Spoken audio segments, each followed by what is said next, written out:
오늘도 NMP6 뉴스를 시청해 주셔서 감사합니다. 좋아요, 구독, 알람 설정 부탁드리겠습니다.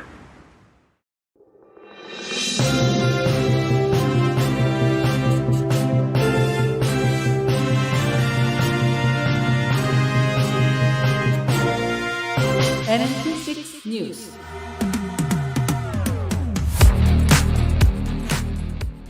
전국 흑인 유색인종 지위 향상 협회는 론 드산티스 주지사가 대통령 후보 출마 발표를 며칠 앞둔 20일 드산티스의 정책들이 아프리카계 미국인 유색인종 LGBTQ 개인에 대해 공격적으로 적대적이라며 플로리다주에 대한 여행 경보를 발령했습니다. 이에 대해 드산티스 주지사는 이것은 스턴트라며 맹비난하고 역공에 나섰습니다. 도널드 트럼프 전 대통령 이전에는 법무부가 대통령 기록법 집행에 관여한 적이 없었다고 국립문서기록관리청 관계자의 증언이 나왔습니다. 지난 수요일 하원정보위원회는 지난 3월 나라의 최고 운영 책임자인 윌리엄 보산코가 레이건 이후 모든 대통령 행정부에 대해 기밀이 분류되지 않은 상자에서 기밀 정보를 발견했다고 증언한 인터뷰 녹취록을 공개했습니다. 케빈 맥카티 하원 의장실은 공화당원들이 부채 한도를 높이는 대가로 바이든 대통령에게 수많은 사회 서비스 프로그램에 대한 근로 요건을 동의하도록 요구하고 있다는 소셜미디어와 웹사이트 기사에 대해 이의를 제기하고 나섰습니다. 무엇이 거짓인지 설명해 드리겠습니다.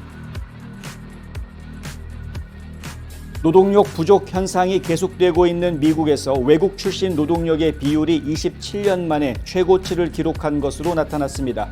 월스트리트 저널은 오늘 연방노동부 통계를 인용해 외국에서 출생한 노동자의 비율이 2021년 17.4%에서 지난해 18.1%로 상승했다고 보도했습니다.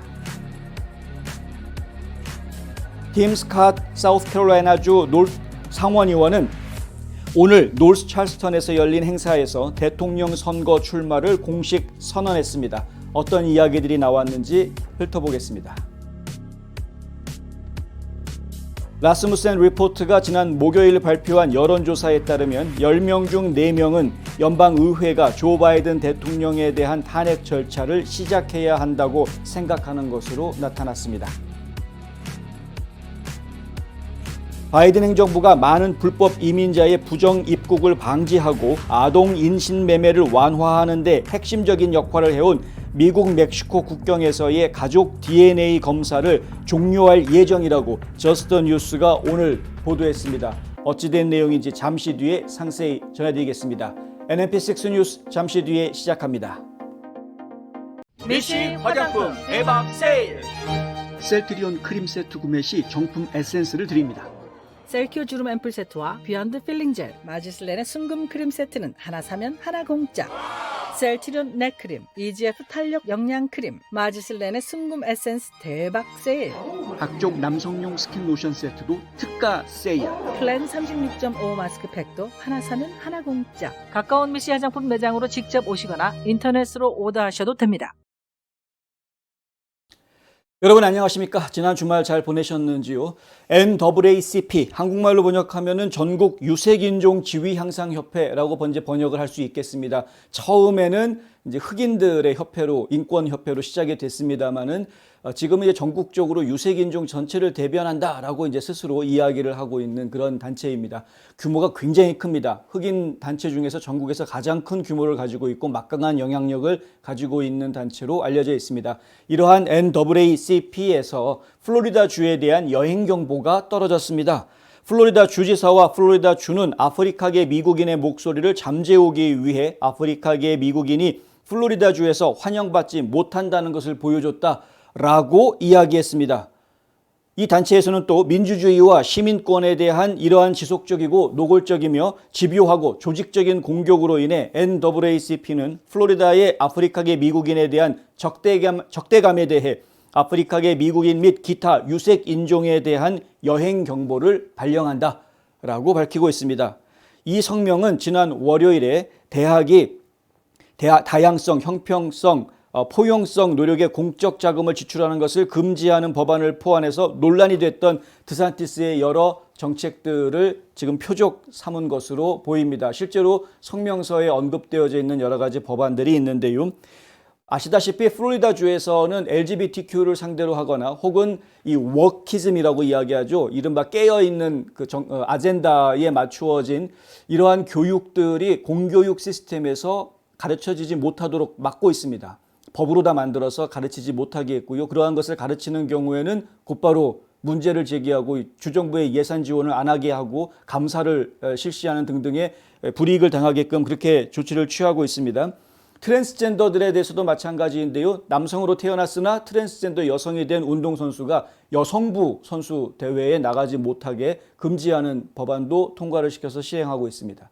이러한 것들이 결국에는 유색인종과 성소수자들에 대한 차별적인 대우다.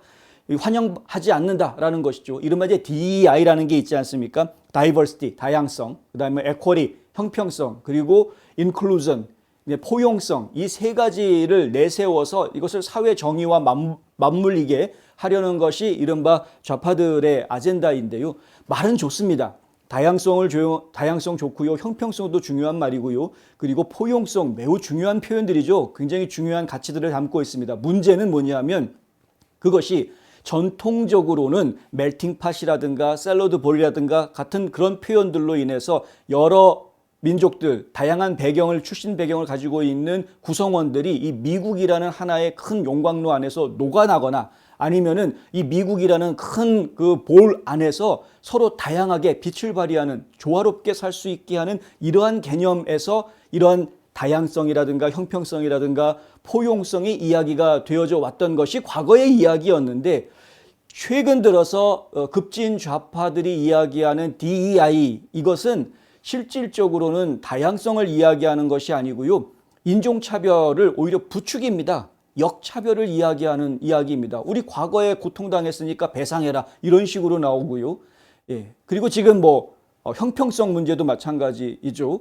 그리고 또 포용성 문제도 마찬가지입니다.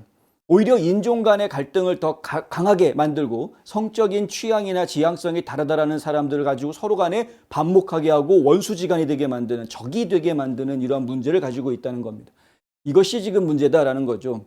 소수는 소수로서 보호되어야 하는 것이 맞습니다만은, 하지만 소수의 주장이 지나치게 거대해져서 전체 다수를 괴롭히거나 못살게 굴면, 그들이 불편하게 만드는 것은, 이것은 오히려 정당하지 않은 것이기 때문에 그렇습니다.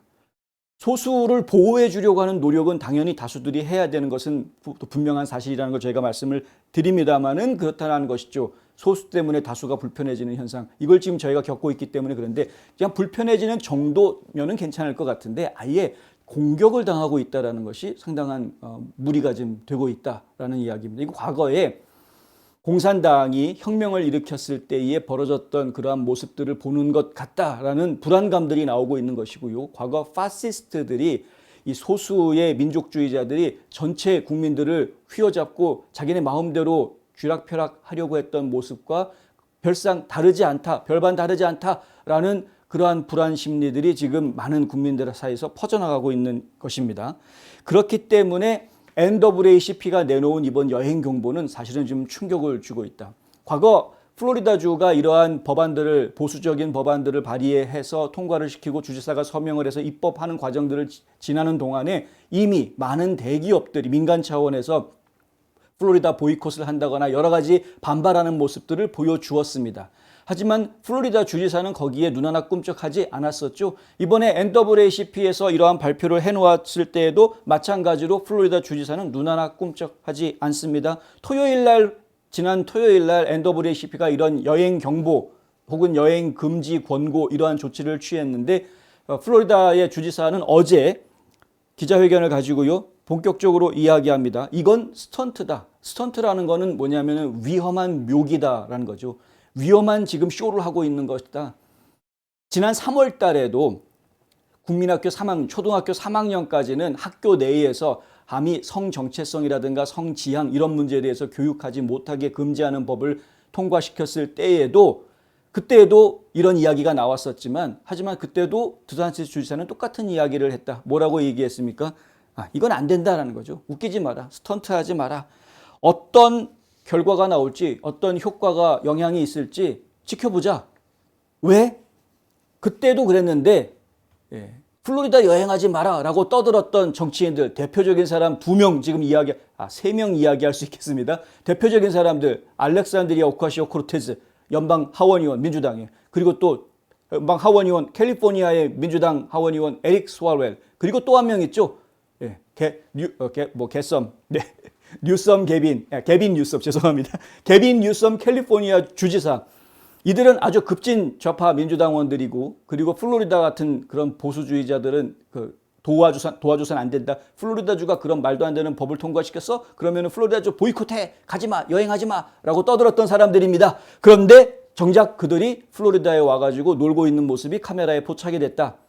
예전에 다 보도해드린 적이 있는 이야기죠. 드산티스 주지사가 그 이야기를 합니다. 이번에도 한번 두고 보자. 누가 플로리다 비치에서 놀러 와가지고 카메라에 걸릴지 한번 보자 이거죠. 정상적으로 어떤 정치인들이 잘못하거나 입법부가 잘못된 법을 추진을 했을 경우에 당연히 시민들은 그것에 대해서 반기를 들고 문제 제기를 할 수 있습니다. 이것이 민주주의 국가입니다. NAACP가 본인들의 생각에 맞지 않는다라는 법안이 나왔을 때 그것에 대해서 반기를 들고 이의 제기할 수 있는 건 분명한 사실입니다. 그런데 그것이 플로리다의 여행 금지 캠페인으로 전개되는 것은 이것은 사실은 좀 별도의 이야기인 것 같다. 물론 보이콧 캠페인이라는 것이 민간 차원에서 벌어지는 걸 가지고 이렇다 저렇다라고 이야기하기 사실 어렵습니다. 민주주의 사회에서 그들도 자신의 목소리를 낼 권리가 있기 때문에 플로리다주 보이콧 캠페인 얼마든지 할 수 있죠. 사실은. 얼마든지 할 수 있는 게 사실입니다. 그런데 그것을 가지고 드산티스 주지사가 이야기하는 것처럼 결과를 보자. 국민들의 선택이 무엇인지 이야기하자라는 거죠. 플로리다주 같은 경우에 플로리다주 관광청에 따르면은 작년에 관광 수입이 총 1억 3,760만 명이 방문을 하면서 1,019억 달러의 관광 수입이 발생을 했다라는 것이고요. 그것이 플로리다 주에 살고 있는 170만 명 가까운 주민들의 일자리를 해결해주고 있는 산업이다. 이렇게 이야기하고 있습니다. 엄청나게 많은 플로리다 주민들이 영향을 받을 수 있겠습니다. 그러나 1,019억 달러라는 것은 플로리다 주 전체 예산에 비하면은 사실은 그렇게 큰 비중을 차지하는 게 아닙니다. 170만 명이라는 노동 인구도 마찬가지로 플로리다 주 전체 인구 수를 감안을 하면 그다지 대단히 많다라고 이야기하기에는 좀 어려운 숫자다. 물론 그 적다라고 폄하할 숫자도 전혀 아닙니다만은. 그리고 이러한 것을 가지고 좀 치사하게 보이콧해가지고 법을 바꾸려고 하는데 하필이면 그것이 좌파 아젠다에 초점이 맞춰져 있다는 것은 매우 유감스러운 일이다. 그리고 드산티스 주지사가 유색인종들을 겨냥해서 유색인종들을 나쁘다라고 반발하고 퇴치하고 이 사람들 다 없애버려야 돼. 이 사람들이 백인들 일자리 뺏어간 거야. 다 없애버려야 돼. 이렇게 이야기한 게 아니지 않습니까? 드산티스가 LGBTQ는 다 나쁜 놈들이야. 정신병자들이야. 전부 다 정신병원으로 보내야 돼. 라고 이야기한 게 아니지 않습니까? 무엇이 옳은지를 우리가 분명하게 구분을 하자라고 이야기했던 거였습니다.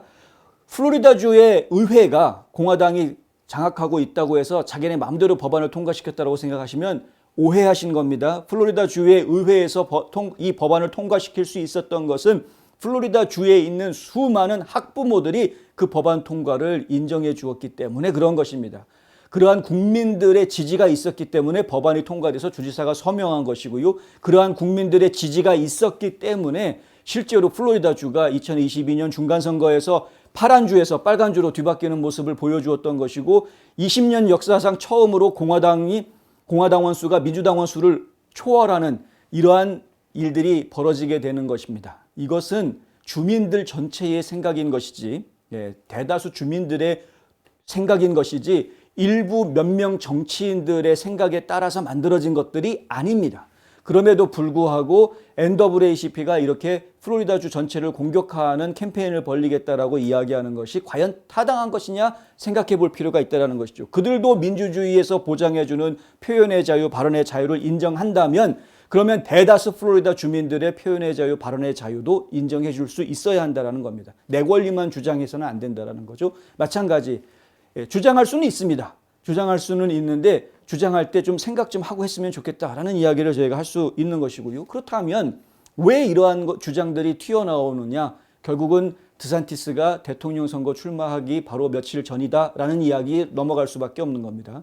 25일 오는 목요일에 드산티스가 주지사 출마하겠다라고 이미 예고가 되어져 있는 상황이죠. 지금 이것뿐만이 아니고요. 여러 형태로 드산티스 주지사를 공격하는 기사들이 최근 들어서 물밀듯이 막 쏟아져 나오고 있는 모습을 보고 있습니다. 그만큼 위험하다라고 생각하는 것이죠. 드산티스가 그냥 플로리다에 있었으면 좋겠는데 전국 무대로 나오는 것을 막으려고 하는 좌파들의 공격이 날로 심해지고 있다. 이렇게 이해하시는 것이 오히려 옳겠다라는 이야기입니다. 이게 무슨 대단히 플로리다 주의 의회나 주지사가 잘못해서 이런 일이 벌어지고 있는 것이 아니다라는 말씀을 드리고 싶습니다. 지난번에 뉴스에서 제가 설명을 드린 것처럼 드산티스 주지사가 이렇게 전국구로 모습을 확연하게 드러내는 것은 플로리다 주뿐만이 아니라 전국에도 이러한 그 우파 아젠다들이 국민들의 호응을 받을 수 있다는 것을 이 좌파 정치인들이 두려워하고 있다는 모습, 이것을 반증하고 있는 그러한 모습이다. 대통령으로 후보로 낙점이 되지 않을 가능성이 현재로서 매우 높습니다만은 그럼에도 불구하고 트럼프의 러닝메이트로 뛸 수 있는 기회가 아직 남아있기 때문에 드산티스 주지사의 대선 출마 소식은 이 민주당 쪽의 사람들을 상당히 긴장시킬 수밖에 없는 그러한 모습이다. 레이건 대통령 이후로 모든 전직 대통령과 전직 부통령들의 이 서류 문서함에 분명히 기밀로 표시가 안 되어져 있는 문서함인데 열어보았더니 그 안에 기밀 문서가 담겨져 있는, 기밀로 표시된 문서들이 그 안에 들어가 있는, 그러니까 원래는 그 안에 들어가서는 안 되는 건데 들어가 있었던 것이죠. 이러한 문서가 매번 다 발견됐다라는 의회 증언이 나왔습니다. 그 증언록이, 녹취록이 정식으로 공개가 또 됐습니다. 그럼에도 불구하고 연방 법무부가 나서가지고 FBI 동원해서 갑자기 급습하고 압수수색을 펼친 것은 트럼프밖에 없다. 여기는 트럼프가 처음이라고 되어져 있죠. 나머지 사람들은 우연치 않게 그 뒤에 발견이 됩니다. 조 바이든 대통령은 자기 옛날 연구실에서 또 본인 집에서 여러 군데에서 발견이 되고요. 그리고 마이크 펜스 전 부통령 같은 경우에도 본인 집에서 기밀 문서가 나왔다라고 자진 신고를 하죠. 자진 신고를 받고 출동한 FBI가 또 다른 기밀 문서를 다른 데서 또 발견해냅니다. 그러니까 결국은 모든 전직 대통령과 부통령들이 이러한 문제들을 가지고 있었음에도 불구하고 왜 유독 트럼프는 꼭 집어서 FBI가 압수수색 영장을 시행하게 되었는가에 대한 의혹이, 우리 국민들은 상당히 많은 수가 그 이유를 알고 계시겠습니다만은 하지만 그 의혹이 지금 커지고 있는 그런 상황이다라는 이야기죠. 국립문서보관소에서 30년 이상 근무했다라고 이야기하는 윌리엄 보산코, 바로 이 인물인데요. 이 윌리엄 보산코가 지금 현재 국립문서보관소의 COO, 그러니까 최고 운영 책임자를 맡고 있습니다. 이 보산코가 한 이야기를 보면은요, 법무부가 새 행정부에 대통령 기록법 준수에 대한 지침을 제공한 적이 있느냐라는 의원들의 질문을 받고 민주당 의원의 질문을 받습니다. 법무부가 관여한 적 없다라고 답변을 합니다. 그러니까 과거에는 법무부가 물어봐가지고 전직 대통령이 혹시 기밀문서 가져간 거 있냐, 가져와라, 이런 식으로 시키거나 질문조차 해본 적이 없었는데 유독 바이든 행정부의 법무부에서는 그런 요청을 받았고 답을 해주었고, 그리고 결국은 연방 법무부가 나서서 트럼프의 말하라고 사절을 압수수색하는 그런 일로 이어졌다는 것이죠. 이 민주당 의원은 보산코에게 이렇게 물어봅니다. 법무부가 관여하지 않은 상태에서 다음에 법무부가 결국에 관여할 때는 필요하다면 감찰관 등으로부터 수사를 의뢰받거나 대통령 기록법의 조건을 집행하라는 지시가 있을 때가 되는 게 맞느냐, 이렇게 물어봅니다. 보산코는 맞다라고 대답을 하고요. 법무부가 이 문제에 관여한 다른 사례는 알지 못한다라고 역시 답변을 합니다. 이 녹취록에 다 나와 있는 이야기고요. 의회 증언이니까 거의 틀림이 없을 것이다라고 보고 있습니다. 더군다나 30년 경력을 가지고 있는 전문가 입장에서 보았을 때 그런 일이 없었다라고 이야기하는 것이기 때문에 그렇죠. 앨리스 스테파닉 공화당의 뉴욕 하원 의원이 보산코에게 이렇게 이야기합니다. 어떤 이유에서든 전직 대통령이나 부통령을 감찰관에게 회부한 적이 있느냐라고 물어봅니다. 이렇게 물어보니까 방금 일어난 세 가지 사건 이전에요. 그러니까 지금 트럼프, 바이든 그리고 마이크 펜스 이 세 사건 이전에 그런 일이 있었냐고요? 라고 되물어보면서 아니요 라고 대답을 합니다. 그러니까 그전에는 없었다라는 이야기죠. 전직 대통령을 이 국가기록보관소에서 기소하거나 혹은 뭐 검찰한테 감찰관한테 이거 감찰 조사해달라고 조사를 의뢰한 적도 없었다라는 이야기입니다.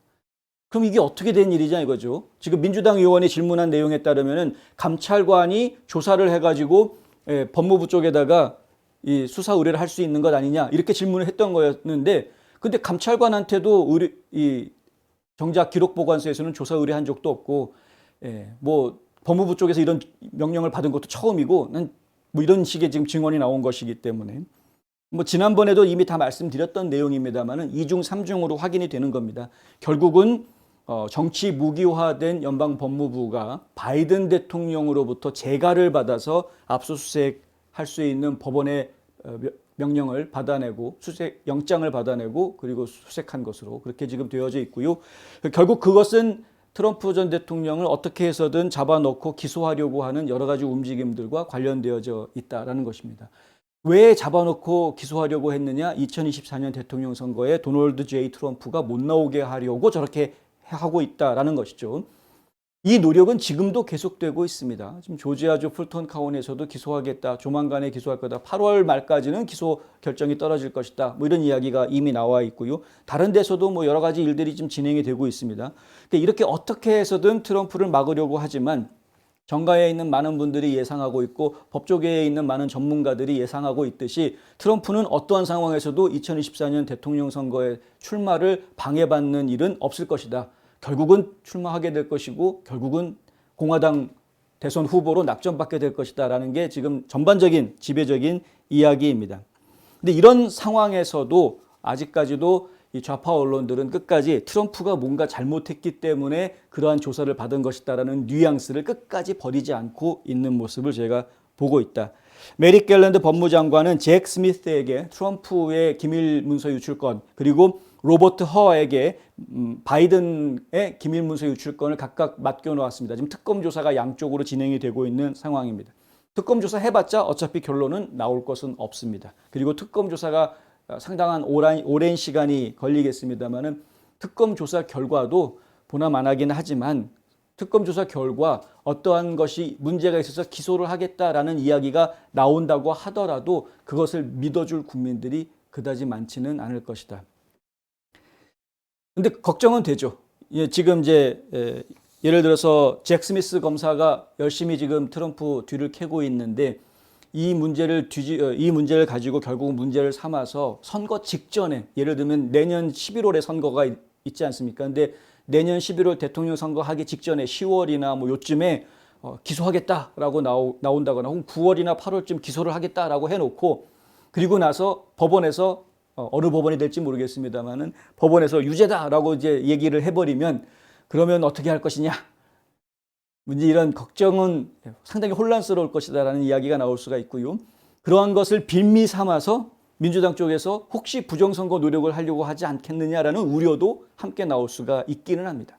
그러니까 여러 가지 작전들이 막 펼쳐질 것이다라는 게 지금 예상이 되고 있는 이러한 상황이다라는 것이죠.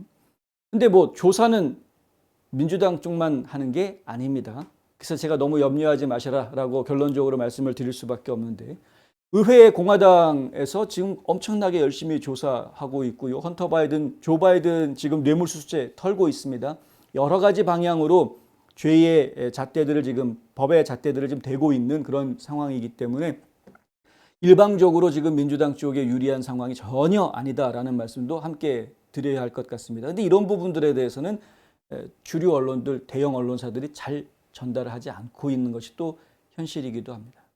요즘 건물 사야 된다던데? 커머셜 전문 브로커 누가 좋지? 안드라스 부동산이지. 미국 모든 주에서 매매가 가능하다고.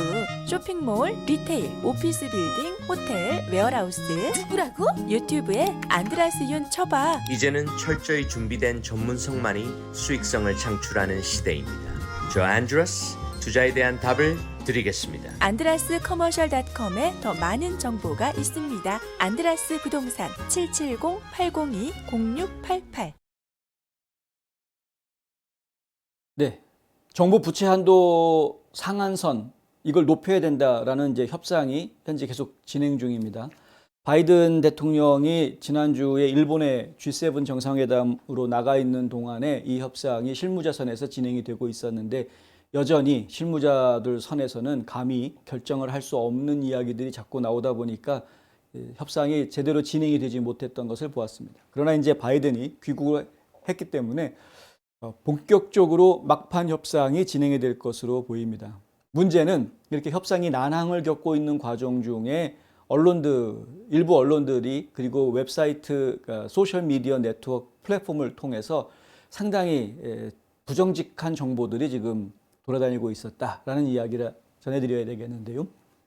소문이 좀 돌았습니다. 이 로스토리라는 데서 이런 기사를 내놨습니다. McCarthy demands work requirements on all the programs, including Social Security, Medicare, Medicaid, and SNAP. 이렇게 기사를 냈습니다. 이 기사 내용이 뭐냐 하면은요, 지금 공화당원들, 하원 공화당원들이 결국 요구하고 있는 게 뭐냐 하면은, 이런 소셜 시큐리티 사회보장제도죠. 그 다음에 메디케어, 메디케이드, 그리고 스냅, 이건 이제 영양보충 프로그램이라고 그래가지고, 이른바 그 푸드 바우처라는 거, 푸드 스탬프라는 거, 그걸 주는 걸 이제 그 프로그램을 스냅이라고 합니다. 연방정부 차원에서 저소득층, 극빈자들한테 이 먹을 거를 좀 살 수 있는 그런 먹을 거로 교환할 수 있는 바우처를 제공해주는 그런 프로그램인데요. 근데 이러한 그 복지 프로그램들을 갖다가 전부 다 이런 복지 프로그램에다가 demand work requirements니까요. 이게 노동 요건을 지금 요구하는 그런 거다. 노동 요건이라는 건 뭐냐면은요. 일할 의지도 없이 신체 건강한 사람이 아픈 것도 아니면서 신체 건강한 사람이 일할 의지도 없이 그냥 집안에서 그냥 널브러져 가지고 놀고 있으면서 그러면서 연방정부한테 자기 도와달라고 이야기하는 것은 안 된다라는 거죠. 그거는 무전취식이나 다를 게 하나도 없는 겁니다, 사실. 그러니까 그러고서 안 된다. 그 노동 요건이라는 것은 처음 생긴 것이 아니고 예전부터 있었던 겁니다. 예를 들어서 이 스냅 프로그램 같은 경우에는 18세에서 49세 사이의 성인에게 적용이 되는데 이 스냅 프로그램의 혜택을 받는 사람들은 한 달에 80시간 이상 일을 하거나 아니면 직업훈련 프로그램에 등록이 되어져 있어야 됩니다. 나 직장을 구하기 위해서 지금 열심히 직업훈련 받고 있는 중입니다. 라는 것을 증명을 하거나 아니면은 한 달에 80시간 이상, 한 달에 80시간이라는 건 주 20시간이란 이야기인데요. 주 20시간이면은 하루에 뭐 반나절 정도만 일하는 수준입니다. 이렇게 하루 반나절, 하루 4시간 정도만 월화수목금 4시간만 일하면은 주 20시간인데 그 정도 파타임 일하는 정도 이상은 일을 하고 있어야 그래야 우리가 연방정부에서 너 먹고 사는 거 좀 더 보태라고 도와줄 수 있다라는 겁니다. 그게 이제 근로 요건입니다. 그런데 지금 이거는 현재 진행되고 있는 법이 그렇습니다. 현행법이 그렇고요.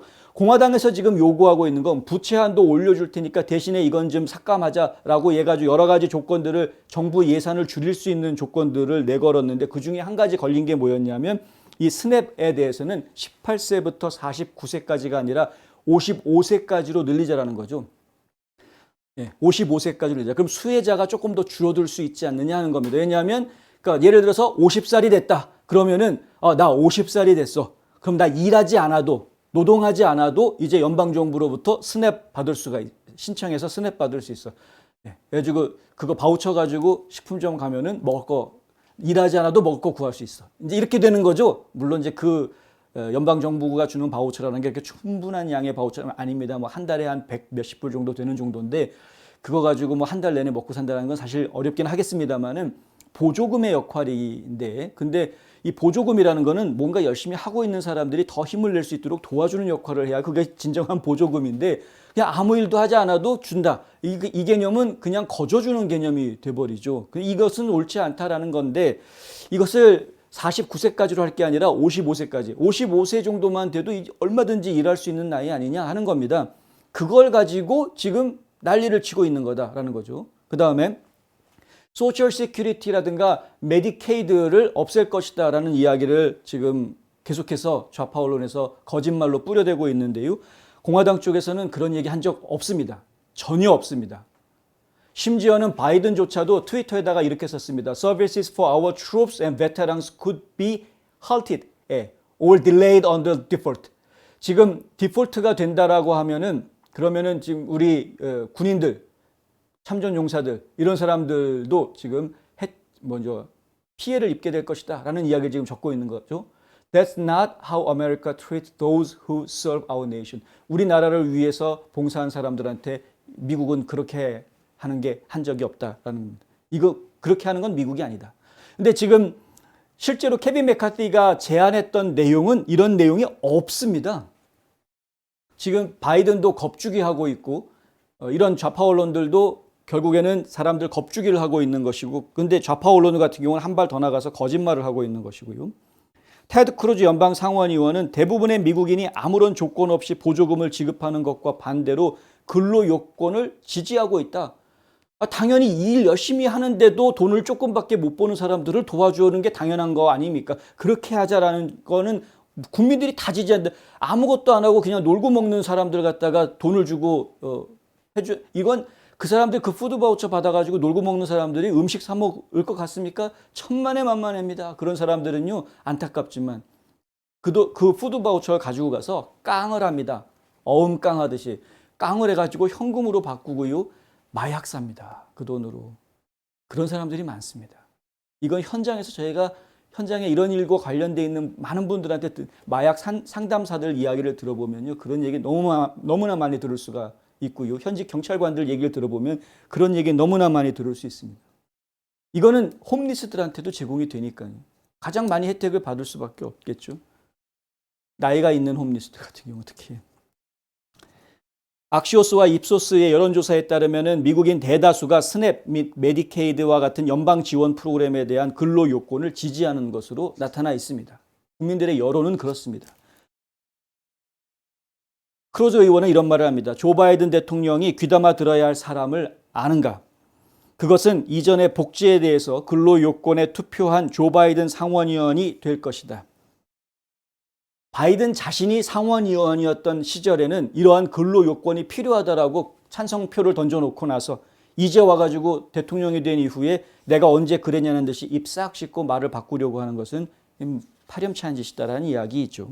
민주당은 메디케이드와 같은 프로그램은 근로 요건이 작동하지 않을 것이라는 결론을 내린 미국 진보센터와 같은 그런 좌익단체들의 분석을 지지하고 있는데, 실제로 그러면은 메디케이드 혜택을 줄여야 된다, 메디케이드를 받기 위해서는 근로 요건을 적용해야 된다라고 이야기했느냐? 그렇지 않다라는 겁니다. 이미 현행 법이 이야기하고 있는 부분들이 있습니다. 그러니까 이미 어느 정도 일을 하고 있는 사람들이나 일할 의지가 있는 사람들에게 메디케이드 혜택을 제공한다. 그럼에도 불구하고 이제 저소득층인 사람들한테 하는 것이죠. 메디케어 같은 경우에는 국민들이 낸 돈을 가지고 나중에 나이가 든 이후에 보험 아닙니까? 이게 혜택을 받는 겁니다. 그냥 거저받는 혜택이 아니고요. 메디케어를 받기 위해서는 이미 상당히 오랜 시간 동안 일정 시간 이상 국가에다가 그 돈을 냈던 메디케어 텍스를 낸 사람들입니다. 소셜 시큐리티도 마찬가지입니다. 소셜 시큐리티 텍스를 적어도 10년 이상 계속 냈던 사람들이 받는 혜택입니다. 그러니까 정부에다가 돈을 주었다가 맡겼다가 나중에 나이가 든 뒤에 받는 혜택들인데, 이 혜택들을 공화당이 건드리겠다고 했다? 말도 안 되는 이야기죠. 근데 왜 이런 말도 안 되는 공격을 하느냐? 어떻게 해서든 민주당한테 유리한 방향으로 일이 진행이 되게 하기 위해서, 협상이 진행이 되게 하기 위해서 국민들을 지금 오도하고 있는 그런 문제를 보고 있다. 이게 지금 좌파 언론들, 우리가 이야기하는 페이크 뉴스, 가짜 뉴스들의 이 진면목이다라고 말씀드릴 수 있습니다. 상당히 심각한 상황입니다. 무분별하게 막 퍼지고 있습니다. 이런 이야기들이. 절대 거기에 동조하셔서는 안 되겠다. 공화당에서 그런 얘기한 적 없다라는 말씀 다시 한번 드리고요. 연방정부의 지출을 줄여라라는 조건을 계속 이야기하니까 지금 심지어 바이든 같은 경우에는 일본에서 미국으로 다시 돌아오는 비행기 안에서 맥카티한테 전화 걸어가지고 한다는 이야기가, 야, 수정헌법 14조 발동할 수 있어. 나 그게 뭔지 알고 있어. 라고 압박하는 그런 전화를 했다. 수정헌법 14조는 미국 정부가 빚을 져서는 안 된다. 미국 정부가 진 빚에 대해서는 반드시 책임져야 된다라는 내용을 담고 있습니다. 그 이야기는 결국은 대통령이 직권으로 미국 정부의 빚에 대한 이자를 갚아야 되는데 정부가 지금 돈이 없어? 그러면은 돈을 찍어내 라고 명령할 수 있는 권한이 그 수정헌법 제14조에 담겨져 있는 것이다 라고 해석하는 분들이 꽤 있습니다.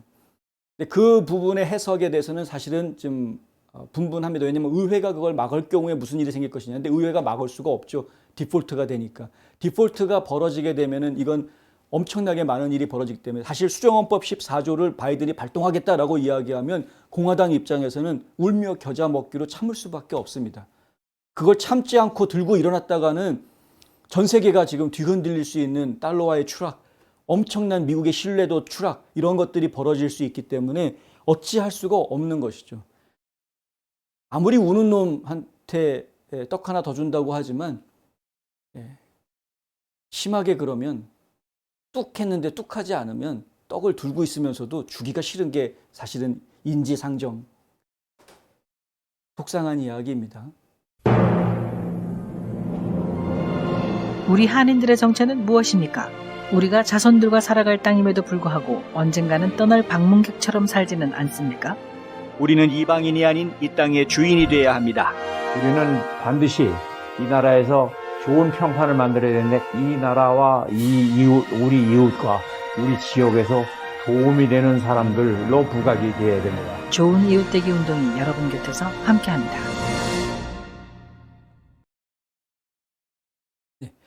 월스트리트저널에서 이러한 보도가 나왔는데요. 미국 내에서 외국 출신, 외국 태생이라고 번역하는 게 맞겠습니다. 해외에서 태어나서 미국에 이민 온 사람들의 이 노동력 비중이 27년 만에 최고치에 달했다라는 이제 통계가 나왔다라는 보도입니다. 연방노동부에서 내놓은 통계를 분석을 해보니까 이렇다라는 이제 이야기인데요.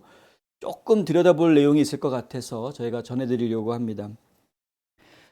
지난해 미국에서 고용됐거나 일자리를 찾고 있는 외국 출신의 노동자 숫자가 총 2,980만 명으로 집계가 됐습니다.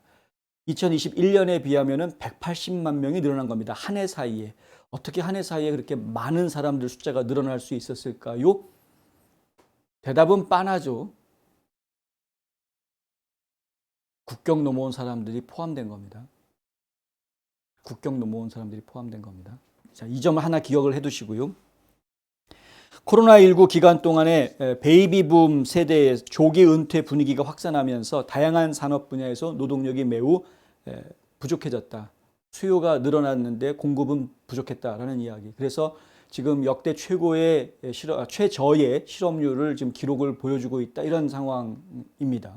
근데 이러한 상황에서 노동력이 부족하다라는 이슈를 하나 내걸고요. 그리고 외국인 노동자들의 숫자가 늘어났는데 그것은 코로나 때문에 생긴 현상이었다. 이렇게 지금 풀어나가는 것이 지금 이제 월스트리트저널의 이야기입니다.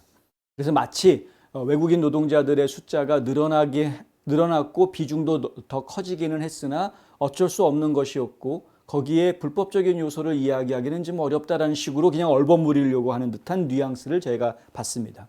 그런데 실제로 노동부가 발표한 이 통계에 보면은 그 외국인 노동자라고 표현되어져 있는 사람들이 이 사람들이 난민인지 임시로 체류하고 있는 사람들인지 여기 와가지고 영주권을 받은 영주권자인지 아니면은 그냥 학생인데 이 노동을 하고 있는 것인지 불법 체류자가 노동하는 것이 포함이 된 건지 아니면 지금 국경 넘어가지고 막 빌려 들어온 사람들 그 난민들이죠. 그 사람들이 지금 얼마나 포함이 되어 이런 통계에 대해서는 일체 이야기가 되지 않았습니다. 그냥 외국에서 태어난 사람으로 미국에 와서 일하고 있는 노동자 이렇게 표현들을 하고 있는 겁니다.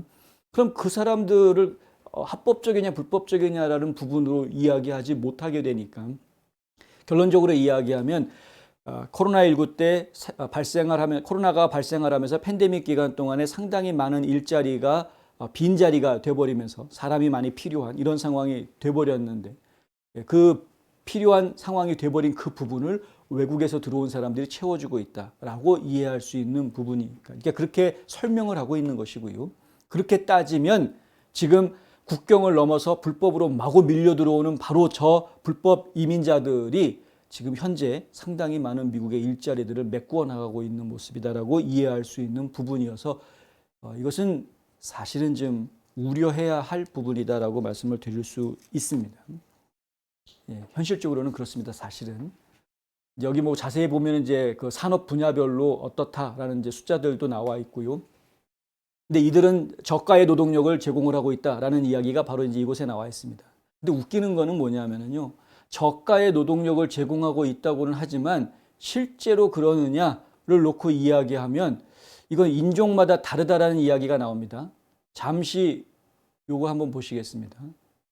요 지금 왼쪽에 있는 그래프 중에서 밑에 칸에 그 그래프를 보시면은요.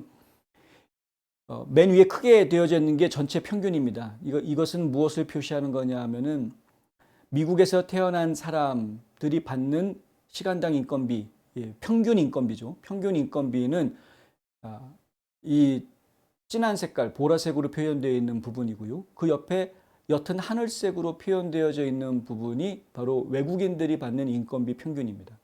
그러니까 외국인들이 받는 인건비 평균이 이 본토인 미국 땅에서 태어난 시민권자들이 받는 이 인건비 평균보다 적다라고 전체적으로 평균은 나옵니다. 그런데 인종별로 보면은 얘기가 조금 다른데요.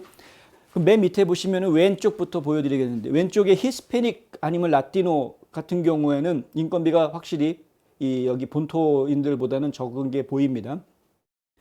그리고 두 번째 나와 있는 인종이 바로 흑인 인종인데요. 흑인 인종들 같은 경우에는 오히려 그 외국에서 온 흑인들이 인건비를 좀 더 많이 받는 것으로 보입니다. 이 미국에서 태어난 본토 흑인들보다는. 그리고 그 옆에 있는 사람들이 백인입니다. 백인 칸을 보면은요, 아주 확연하게 차이가 날 정도로 외국에서 온 백인들이 이 미국 본토에서 태어난 백인들보다 돈을 더 많이 벌고 있는 것을 확연하게 볼 수가 있습니다. 아시안도 마찬가지입니다. 아시안도 해외에서 태어난 아시안들이 미국에서 태어난 아시안들보다 오히려 조금이지만 돈을 더 벌고 있는 모습을 보여주고 있습니다. 따지고 보면은 인종별로 따지고 보면은 히스패닉계만 인건비가 싼 거지 다른 외국인들이 결코 인건비가 싼 것이 아니다라는 것을 확인하실 수가 있습니다. 이거 굉장히 중요한 이야기인데요. 무슨 얘기냐면은 국경이 무너지면서 불법 이민자들이 마구 밀려 들어온 사람들이 결국은 노동시장에 다 빨려 들어갔다라고 설명을 좀 전에 드렸었는데 그것이 확인되는 현상이라고 볼 수가 있습니다. 불법 체류자들이다 보니까 이 난민 신청한 사람들이다 보니까 결국은 이들이 일할 수 있는 산업 분야가 상당히 제한되어져 있죠. 예를 뭐 건설 현장이라든가 아니면 무슨 뭐 허드렛 일을 하는 그러한 노동 집약적인 그런 곳에 주로 많이 들어가게 될 것이고 그렇다 보니까 결국 인건비가 그들에게 하나의 무기가 될 수 있는 것이죠. 저렴한 인건비여서 일을 더 쉽게 얻을 수 있는 그러한 현상이 이어질 수 있게 되는 것이고요. 하지만은 정상적인 좀 부가가치가 높은 정상적인 일자리들을 놓고 이야기를 하면은 그럼 오히려 해외에서 데리고 온 사람들이 더 많은 인건비를 받는 평균으로 보아서는 그렇다라는 겁니다. 왜냐하면은요. 유학생들 보십시오. 다 석사 아니면 박사 과정 오지 않습니까? 그리고 해외에서 유능한 인재들을 스카우트해서 데려오는 경우들이 있는 것이고요. 바꿔서 이야기하면 고학력자들이 더 많다라는 겁니다. 해외에서 태어났는데 미국에 데려와서 일시키는 사람이 미국에 태어나서 일하는 사람보다 고학력자들이 오히려 더 많다. 그래서 심지어는 흑인 사회에서도 백인 사회에서는 아주 뚜렷하게 아시아나 사회에서도 해외에서 태어나가지고 미국에 들어와서 일하는 사람들이 미국에 태어나서 일하는 사람들보다 평균 급여가 더 높게 나오는 이유가 바로 그러한 이제 통계상의 좀 부분이다. 이렇게 이해할 수 있는 겁니다. 바꿔서 이야기하면은 불법 이민자들은 주로 히스패닉 라틴계 쪽에 몰려 있다라는 이야기가 되는 것이고요. 그러니까 이러한 현상입니다. 이 사실은 노동부가 이날 발표한 이 자료들이 증명할 수 있는 것은 국경이 무너진 것을 결국은 부족한 노동력을 채우는 것으로 지금 무마해 가려고 하는 그렇게 된 거다라고 무마해 가려고 하는 현재 정부의 안일한 모습을 지금 드러내 보여준 것뿐이다. 이것이 지금 뭐 새로운 것을 보여주거나 뭔가를 생각하게 만든다거나 이런 것이 전혀 없다. 그럼 뭐 외국인들이 늘어난다고 뭐 어쩌란 말입니까? 그죠? 일하는 외국인들이 늘어난다고 어쩌란 말이냐? 우리 일자리를 뺏어간 것이냐? 뭐 이제 이런저런 말들이 많이 나올 수가 있겠습니다만은, 네, 깊이 생각해 볼 부분은 이제 바로 그거다. 국경이 무너져 놓은 것을 지금 뭐라고 그럽니까? 좀 합리화하려고 하는 그러한 연방 정부의 모습을 저희가 오히려 지금 보고 있는 것 같다. 이것도 참 상당히 속상한 것이죠. 외국에서 태어난 노동자들이 미국 땅에서 늘어나는 것은 그거는 막을 방법이 없습니다. 미국이란 나라 자체가 이민자의 나라니까요. 그런데 숫자가 단순하게 늘어나는 게 아니라 비율이 늘어난다라는 것을 저희가 지금 신경을 써야 되는 것이고요. 비율이 늘어나는 것도 기본적으로는 뭐 막 굳이 애써서 막아야 될 이유는 없습니다. 이민자의 나라니까. 그들이 합법적으로 미국에 와서 일한다라면 막아야 될 이유가 없는 거죠. 그런데 지금 상황이 그렇지가 않다.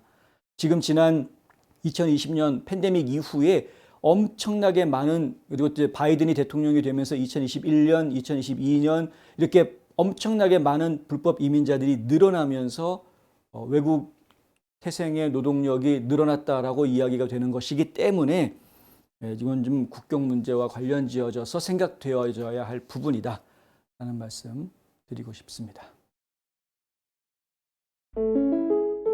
가족, 미래, 행복, 꿈, 건강, 아름다운 삶, 슬기로운 보험 생활로 가능한 것들입니다. 박화실보험을 만나보세요. 자동차 보험, 집보험, 비즈니스 보험, 워커스컴, 생명보험, 의료보험은 물론이고 주택융자, 재융자, 자동차융자, 개인융자 등 은행 업무에 IRA, 401k, 애뉴이티 등 은퇴 및 재정 설계까지 모두 한 곳에서 도와드립니다. 100년을 한결같이 좋은 이웃으로.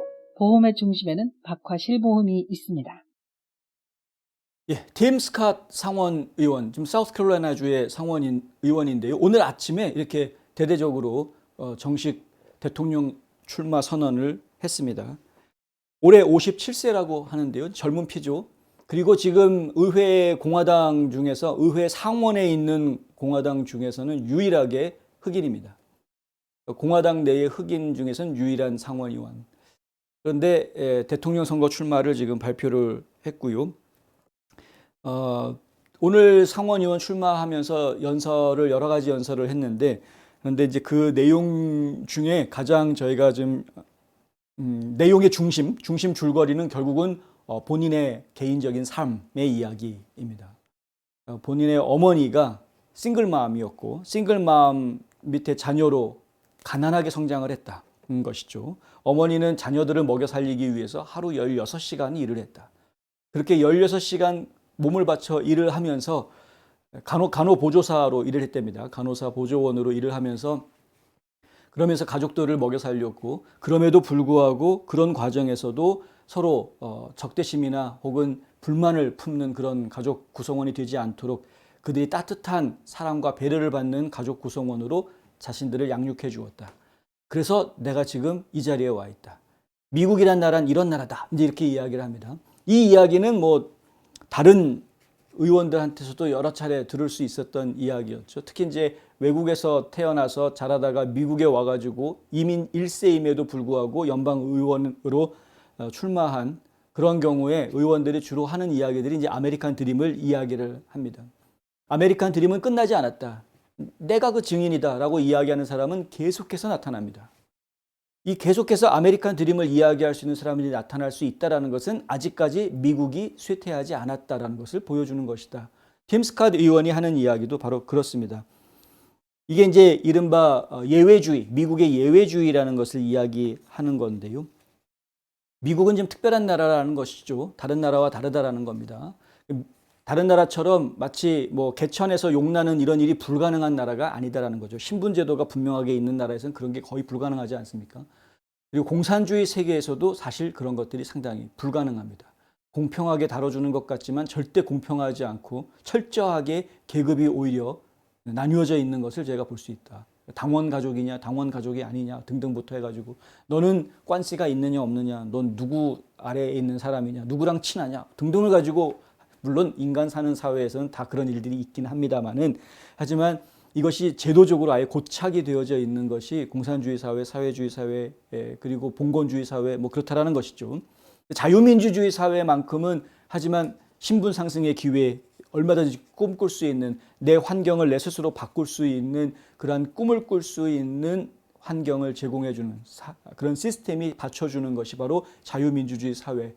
그래서 아직까지도 아메리칸 드림 이야기할 수 있고, 심지어는 요즘에 이제 뭐 코리안 드림, 뭐 요즘이 아니라 옛날부터 얼마 전부터 계속 그러고 있습니다만은, 코리안 드림을 이야기하는 사람들도 나오고 있다. 한국도 계속해서 자유민주주의 질서를 굳건하게 지켜나가면 코리안 드림을 이야기하는 이민자들이 넘쳐날 겁니다. 미국도 마찬가지입니다. 지금 계속해서 아메리칸 드림이 죽지 않았다라고 이야기할 수 있는 사람들이 끊임없이 나오는 한은 계속해서 미국 땅에 발을 내디디려고 하는 사람들이 늘어날 것입니다. 그런데 팀 스캇 같은 경우는 이제 분명하게 본인이 그러한 인물이다라는 이야기를 하는 것이죠. 우리 당과 국가는 선택의 기로에 서 있다. 이번 선거를 희생이냐 승리냐 어떤 걸 선택할 거냐 이거죠. 불만이냐 위대함이냐 어떤 것을 선택할 것이냐 이것이 바로 이번 선거다. 나는 자유와 희망과 기회를 선택한다. 이렇게 이야기했습니다. 자유, 희망, 기회 이것이 바로 이른바 보수주의자들이 이야기하는 자유민주주의의 가치입니다. 굉장히 중요한 가치들이고요. 스캇은 이런 말도 합니다. 우리의 유산과 역사에서 미국은 쇠퇴하고 있는 것이 아니다. 쇠퇴하는 것이 아니라 단지 후퇴하고 있는 것이다 라고 이야기합니다. 개인적인 책임과 노력에서 후퇴하고 있고 힘과 안보 문제에서 후퇴하고 있고 심지어 종교적 자유와 신에 대한 숭배로부터도 후퇴하고 있다. 예배를 안 드리고 예배를 열심히 드리던 나라였는데 예배를 안 드리 뭐 팬데믹 때문인지는 모르겠습니다만은 네, 하여간 그렇다는 거죠. 종교적 자유, 신앙의 그런 힘 이런 것들로부터로도 지금 후퇴하고 있는. 그러니까 미국은 지금 자꾸 후퇴하고 있다. 쇠퇴하는 것이 아니다라고 이야기를 합니다. 쇠퇴하는 것이라고 이야기한다면 그러면은 다시 살려내는데 쉽지 않은 희생이 들어가야 되겠습니다만 후퇴하는 것이라고 이야기하면 다시 2보 전진하면 되는 것이니까 네. 어쨌든 좋고요. 공화당 내에서 이렇게 계속해서 대선 후보 출마가 이어지고 있는 것은 이제 때가 됐기 때문에 그렇다라고 이해하시는 것이 좋겠습니다. 트럼프 전 대통령이 지금 뭐 단독 1위를 계속 달리고 있는 상황에서 단독 2위를 달리고 있는 론 드산티스 주지사가 지금 또 이제 이번 주에 대선 출마를 하겠다라고 밝혀놓은 상황인데 근데 3위권부터는 이제 다 고만고만한 사람들로 뭉쳐 있지 않습니까? 뭐 니키 헤일리부터 해서 뭐 비벡 라마스와미 그 외에도 또 뭐 마이크 펜스도 출마할 것처럼 6월 달에 출마 선언할 것처럼 이야기를 하고 있는 상황이고요. 거기에 지금 아이사 허친슨 아칸소 전 주지사도 지금 이제 출사표를 던져놓은 상황이고 여러 사람들이 지금 출마 검토를 하고 또 있습니다. 그러니까 지금 공화당 대통령 경선에 상당히 많은 후보들이 난립할 것으로 지금 예상이 됩니다. 이것은 저희가 볼 때는 매우 건강한 모습이다 이렇게 이야기할 수 있는 것이고요. 그러니까 건강한 모습이고 이 지금 출마 선언을 하고 있는 한 사람 한 사람이 전부 다 어느 정도의 자격들을 갖추고 있는 물론 이제 트럼프랑 비교라면은 지금 일단은 트럼프보다는 좀 덜하다라는 그런 게 있기는 하나 하지만 트럼프가 없었다면이라고 놓고 생각을 해보면은 한 명 한 명이 상당한 자질과 능력을 가지고 있는 인물들이 여러 명 나타나고 있는 것을 제가 보고 있다. 그리고 사실 보수주의자들 입장에서는 트럼프 아니면 안 돼라고 이야기할 사람들은 사실 별로 없을 겁니다. 트럼프가 지금은 하는 게 맞아라고 생각하는 것뿐이지 트럼프 아니면 안 돼. 이런 사람들은 사실 많지는 않을 것 같고요. 설사 트럼프가 대선 주자가 못 된다고 하더라도 내가 지지할 수 있는 또 다른 사람들이 있다라는 쪽이 오히려 더 저희가 볼 때는 맞는 말인 것 같아서 어쨌든 계속해서 사람들은 늘어나게 될 것이고요. 또 스캇 의원이 오늘 이야기한 것 중에 재밌는 이야기가 믿음에 대한 신앙에 대한 이야기를 했습니다. 미국에 대한 믿음을 이야기했는데요. 이 지금 팀 스캇 의원이 슬로건으로 내건 게 뭐냐면 Faith in America입니다. 미국에 대한 신뢰, 믿음. 미국에 대한 믿음을 잃지 말자라는 이야기겠죠. 그리고 그 미국에 대한 믿음을 이제 드러내놓자, 현실화하자라는 이야기이겠죠. 근데 저는 또 어떻게 들렸냐면은 미국이 점점 잃어가고 있는 믿음이라는 생각이 또 들었습니다. 이야기를 들으면서 미국이 상당히 많은 특히 미국민들이 상당히 많은 믿음들의 가치, 이 신앙의 가치들을 지금 다 버리고 있거나 외면하고 있거나 혹은 잊고 있었던 것은 아니었을까라는 생각을 저희가 잠깐 해보았습니다. 어쨌든 팀 스캇 의원이 이렇게 출마 선언을 했다는 소식, 이것이 결국은 공화당의 컨벤션 효과로 연결될 가능성이 저희가 볼 때는 충분히 있어 보인다라는 이야기. 요즘 트럼프 전 대통령이 러닝메이트로 과연 러닝메이트로 누구를 선택할 것이냐 하는 것이 초유의 관심사가 점점점 되어갈 것이다.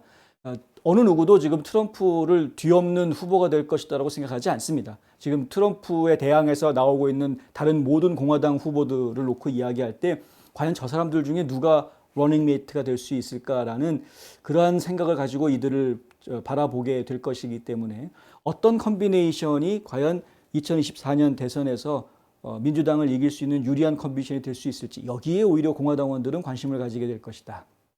화장품 백화점 미쓰 화장품 인터넷 주문도 가능합니다. 고객의 꿈을 실현하는 은행 메트로시티은행. 한 곳에서 시작되는 안정된 미래 선의너 보험. 뉴스앤포스트에 광고하시고 경기 침체 극복하세요.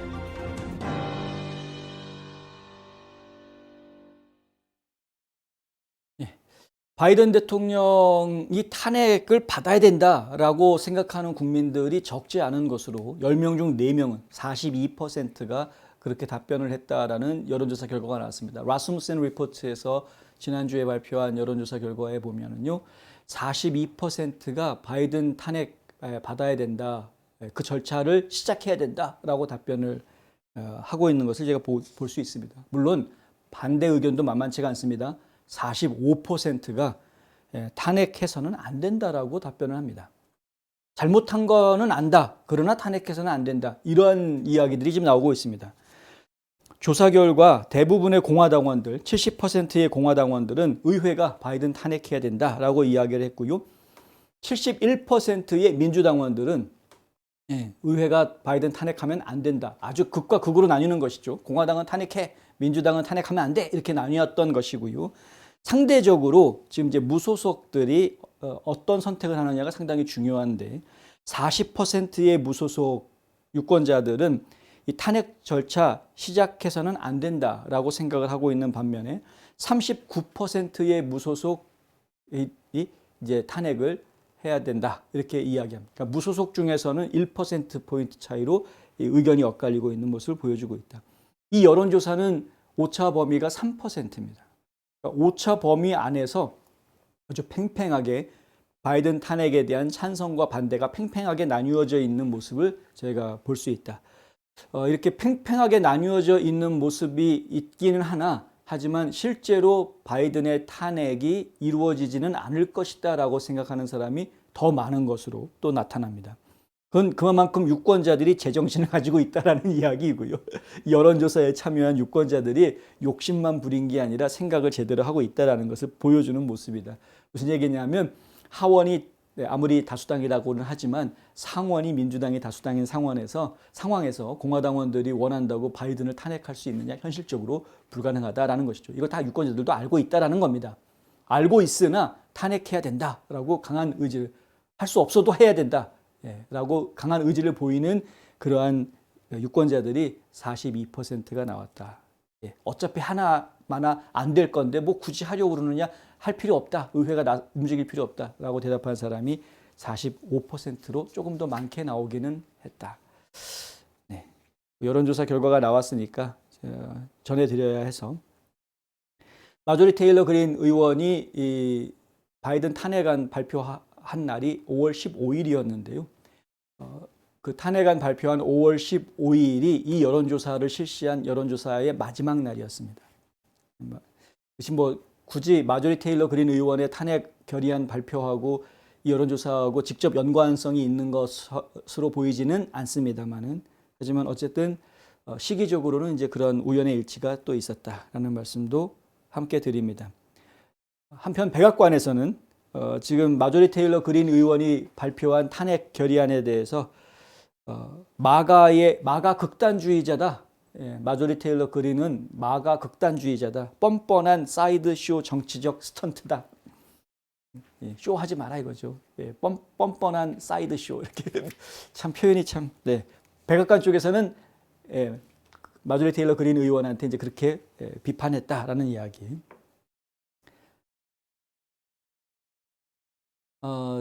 바이든 행정부에서 지금 국토안보부입니다. 국토안보부 산하에 있는 세관 국경보호국 CBP라고 하는데요.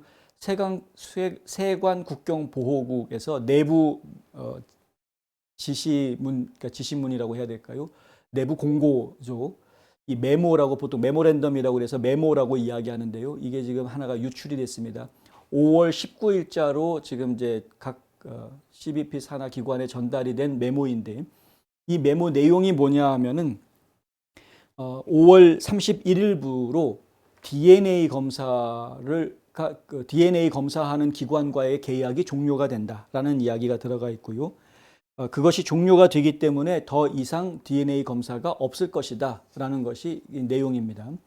그 DNA 검사는 언제부터 시작이 됐느냐면 2019년부터 시작이 됐습니다. 2019년이면 트럼프가 대통령으로 있던 시절이었죠. 트럼프가 대통령으로 있던 시절 상황을 저희가 좀 정리를 해드리자면 그때 국경 상황이 좀 심각한 상황이 있었습니다. 뭐 수천 명이 갑자기 뭐 몰려오니 멕시코를 관통을 해가지고 남부 국경으로 몰려오고 있다. 전 세계가 막 보도를 하고 난리를 치던 상황이었습니다. 그러니까 트럼프 전 대통령과 트럼프 행정부에서는 이들에 대해서 분명한 메시지를 전해줘야 되겠다 해가지고요. 여러 가지 정책들을 펼치죠. 그러니까 합법적으로 이민 절차를 밟는 것이 아니라 불법적으로 그냥 무작정 들이대놓고 무조건 들어오려고 하는 미국의 잘못된 이민법 시스템의 허점을 이용하려고 하는 그런 불량한 이주자들에 대해서는 응징의 조치를 취하겠다. 그들은 다 추방해버리겠다라는 강한 의지를 보여줍니다. 그런 강한 의지를 보여주면서 펼쳤던 여러 가지 정책들이 있었는데 그 중에 하나가 바로 이 DNA 검사였습니다. DNA 검사는 가족 관계를 확인하기 위한 가장 결정적인 것으로 그렇게 이야기가 됐습니다. 왜 가족 관계를 확인했어야 했을까요? 당시 기억을 더듬어 보시면 부모와 자녀들을 갈라놓아서 어린이 수용소에 아이들, 미성년자들은 따로 모아놓고 어른들 수용소에 어른들을 따로 모아놨다. 그것이 뭐 케이지가 어떻고 철장이고 뭐 완전 감옥이고 그 안에서 인간적인 일이 벌어지는 것처럼 좌파 언론들은 계속해서 공격을 해댔었습니다. 그런데 실제로는 그런 게 아니었다라는 것은 애국 시민들은 다 압니다. 무슨 얘기냐면요. 실제로 그렇게 해서 분리시켰던 이유가 따로 있었죠. 알고 봤더니 이들이 진짜 가족도 아니었다. 오히려 어린아이들이 어른들 수용소에 있으면서 남몰래 성착취당하고 폭력을 행사당하는 노동착취당하는 이상한 일들이 오히려 그 안에서 범법행위가 벌어지고 있었다. 그래서 미성년자들과 이 성인을 구분해 놓는 것이 필요했었다라는 이야기가 나온 것이고요. 그리고 진짜 가족도 아니었다라는 이야기가 이제 나옵니다. 거기 2019년도에 CBP하고 ICE 당시에 이제 이민세관국에서 자료 통계를 내놓은 것을 보면은 30%가 가족이 아닌데 데리고 왔다라는 거죠. 다들 뭐라고 이야기를 하냐면 망명 신청을 하면서 내가 입양한 아이입니다라고 이렇게 데리고 왔던 거였습니다. 그런데 실제로 보니까 입양을 한 기록도 없고 아무것도 없고 친족도 아니고 그래서 가족 관계를 증명할 수 있는 방법이 전혀 없는 바꿔서 이야기하면은 그냥 국경 앞에서 누군가한테 돈 받고 부탁받아가지고 애를 그냥 데리고 왔던 이런 경우들이 너무나 많았다라는 10명 중 3명은 그랬다라는 이야기. 그러니까 이것을 분명하게 하기 위해서 가족 관계를 확실히 하기 위해서 DNA 검사를 실시하겠다라는 겁니다. 과거에도 가족 관계가 의심스러울 경우에 DNA 검사를 하던 경우가 있었는데 이렇게 전면적으로 모든 이민자들에 대해서 가족으로 오는 경우에 가족 DNA 검사를 실시했던 것은 2019년부터 5월부터 본격적으로 시작이 됐던 것이었습니다. 근데 그것이 계약이 이제 올해 5월 말에 끝난다. 그 검사를 대행해 주었던 회사죠. 그 바디라는 회사인데요. 이 검사를 대행해 주었던 회사와의 계약이 이제 올해 5월 말로 끝나면 더 이상 검사하지 않겠다. 그리고 이제 지금까지 검사했던 것들에 대해서는 DNA를 채취한 것들에 대해서는 끝까지 검사를 완료를 하겠다. 결과를 내놓겠다라고 이야기를 합니다만은 하지만 추가로 DNA 검사는 안 하겠다. 바꿔서 이야기하면은 이제 데리고 오는 아이들, 불법 이민자들이요. 이제 상황이 이런 겁니다. 이제 막 멕시코 건너가지고 열심히 미국 국경을 향해서 오고 있었는데 어느 날 갑자기 카르텔들이 딱 나타나가지고 야, 너 이 애 데리고 가. 그러면은 꼼짝없이 데리고 가야죠. 안 데리고 갔다가는 뭐 자기 죽게 생겼는데. 그래서 애를 그냥 강제로 데리고 오는 겁니다. 그래서 망명 신청을 해놓고 그 아이는 누굽니까? 그러면은 내가 입양한 아이입니다. 이런 식으로 이제 거짓말을 하는 거죠. 그러면 망명 신청 받아주는 데서는 어떻게 해야 됩니까? 방법이 없죠. 입양한 아이란다. 입양아. 이렇게 받아줄 수밖에 없는. 한 명이라도 불법으로 못 들어오게 막아야 되는 상황인데 한 명이라도 더 불법으로 들어올 수 있게 길을 열어주고 있는 그런 모습입니다. 지금 바이든 행정부. CBP가 이런 불법 이민자들이 가족이라는 단어를 이용을 해가지고 불법적으로 사기를 치고 미국 정부를 상대로 사기를 치고 불법적으로 이 아이들을 데리고 들어와서 미국 내에서 이 아이들을 불량하게 다루는 이러한 모습들을 이미 예전부터 알고 있었습니다. 오래전부터. 그래서 트럼프 행정부에서는 그걸 막기 위해서 가족 DNA 검사를 시행을 했던 거였습니다. 근데 이제 바이든 정부에서는 그거를 은근슬쩍 안 하려고 하는 것이다.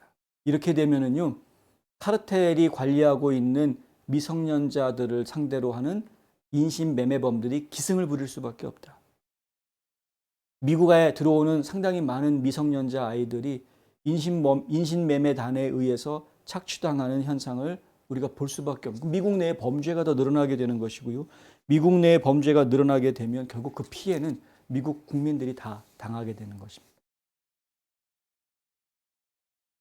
이런 잘못된 정책들을 펼치면서도 지금 현 정부는 전혀 반성할 기미를 보이고 있지 않다. 오늘 제가 전해드릴 소식은 여기까지고요.